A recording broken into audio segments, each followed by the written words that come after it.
Tengo 82 años y solo recientemente he empezado a entender cuánto me costó haber sido responsable. Lo digo en voz baja, porque incluso ahora me resulta extraño admitirlo. Pasé la mayor parte de mi vida orgulloso de esa palabra. Responsible. Sonaba salaida, confiable, segura.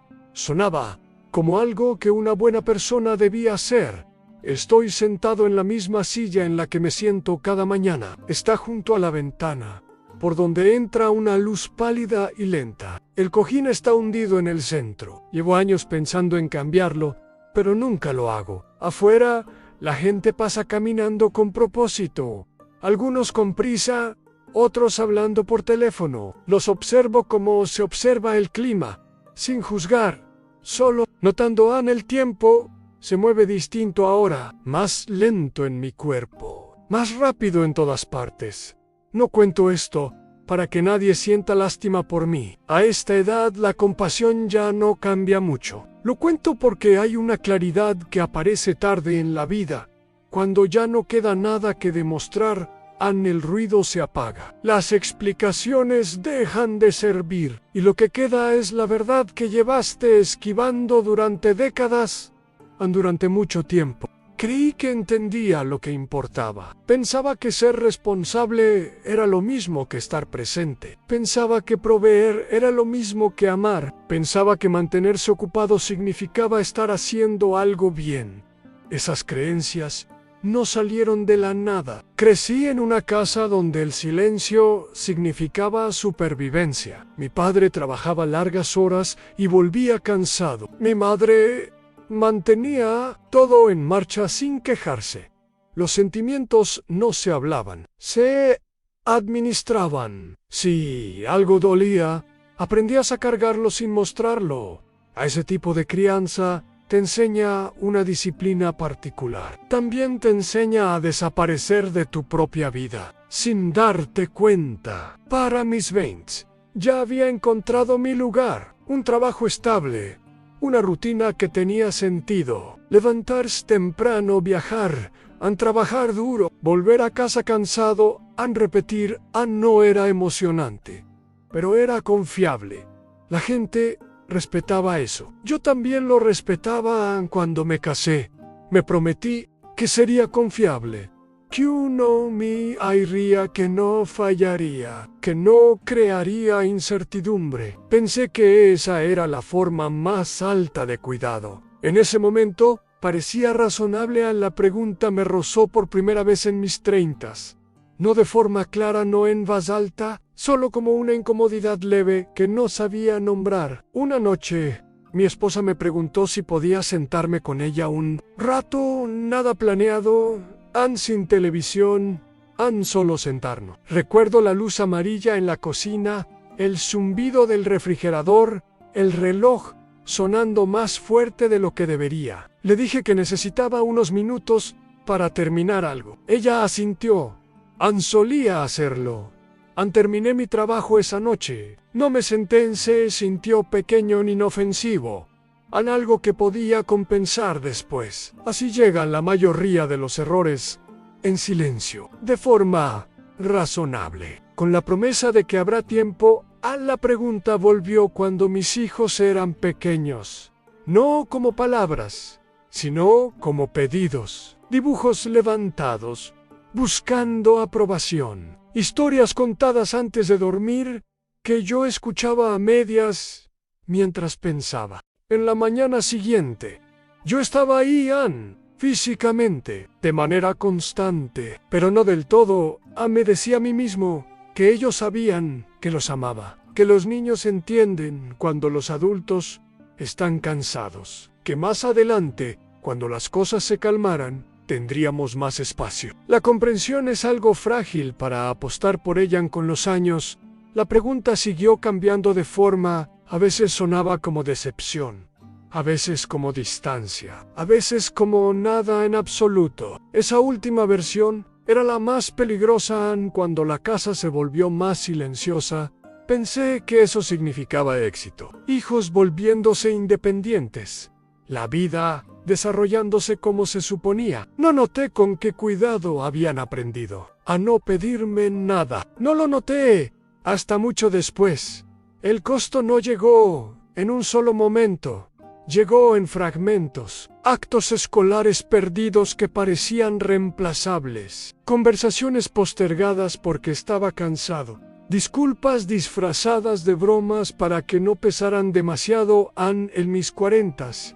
Empecé a quedarme sentado solo en el auto después del trabajo, motor apagado, las manos sobre el volante, sin querer entrar todavía, sin querer ir a ningún otro lugar tampoco. Esa era la pregunta otra vez. Me decía que era normal, que así se sentía la adultez. ¿En responsabilidad? ¿En cansancio? ¿En estructura? Yo estaba haciendo lo que se esperaba. La pregunta esperó a través de cumpleaños recordados a último momento, a través de llamadas que no devolví enseguida, a través de invitaciones rechazadas con buenas razones. Luego llegó el momento del que ya no pude huir. Estaba en mis 70s, cuando alguien a quien amaba murió. No de repente, no de forma violenta. Simplemente se terminó. Me quedé de pie en una habitación llena de gente y me di cuenta de lo poco que sabía sobre los últimos años de su vida. Esa comprensión se asentó en mi pecho y no se movió después del funeral. Volví a casa y caminé por ella tocando cosas que había pasado por alto miles de veces. Marcos de puertas sillas en el borde de la mesa, evidencias de una vida vivida en gran parte en piloto automático. Me senté y la pregunta por fin habló con claridad. Si este fuera el final de mi vida, las personas que amaba sabrían quién era yo de verdad, no lo que proveían, no lo que arreglaba, no, lo que pagaba. ¿Quién era yo, No me gustó la respuesta. Así son las preguntas que evitas. No desaparecen, ganan peso. Esperan hasta que ya no tienes energía para ignorarlas. En los meses que siguieron, los recuerdos surgieron sin permiso, momentos que había descartado como insignificante, veces en que alguien se inclinó hacia mí y yo me aparté sin notarlo. Entonces vi el patrón. Cada vez que algo me pedía bajar el ritmo, quedarme presente, sentir algo incómodo, lo postergueba. Me decía que volvería a eso cuando las cosas estuvieran más tranquilas. En las cosas nunca estaban más tranquilas, solo eran reemplazadas. La pregunta cambió. La forma en que veo todo porque me quitó las excusas. Me mostró que la mayoría de mis arrepentimientos no tenían que ver con el fracaso, sino con la postergación. Postergué conversaciones. Postergué la honestidad. Postergué escuchar. Supuse que el tiempo era paciente. No lo es. Hay momentos que solo existen una vez. Si los pierdes, no regresan de la misma forma. Las personas cambian. Las circunstancias endurecen.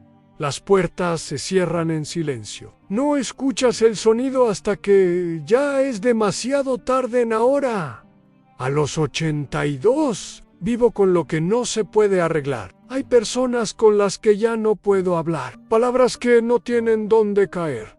Disculpas que llegan sin destinatarios. Es una carga pesada, incluso en días que por lo demás son tranquilos. No digo esto para castigarme, lo digo porque la claridad llega, la invites o no. Es más amable encontrarse con ella antes en sí. ¿Estás escuchando esto?